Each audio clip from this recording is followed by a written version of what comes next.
Magandang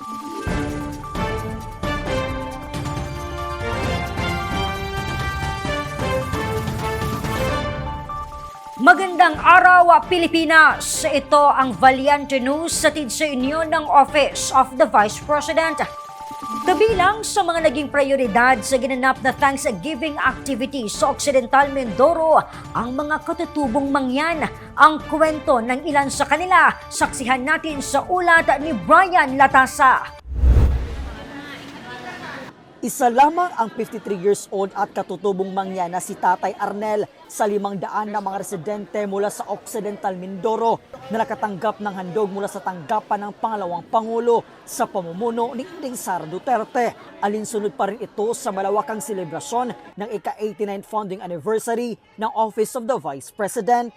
Kuwento ni Tatay, isa ang kakulangan sa pagkain sa hamong kinakaharap ng kanyang pamilya sa araw-araw. Talagang mahirap po. Mahirap talaga sir.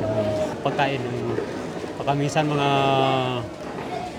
2 bisis lang kumain sa isang araw kaya. Dahil? O sa umaga ay kanin, sa tanghali ay kamuting kahoy, saging, sa hapon. Ay marami pong salamat. Ay malaki pong tulong ng mahal na mahal, anang minamahal po nating Vice President.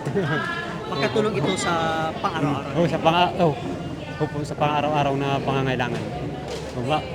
Malaki pong katulungan. Nahandugan din ng gift pack si Ramzel dahil walang trabaho sa ngayon. Ayon kay Ramzel, malaking tulong para sa kanilang pamilya ang natanggap na gift packs mula sa tanggapan ng pangalawang Pangulo. Ako po'y nagpasalamat po sa siyaya na binigay po sa akin.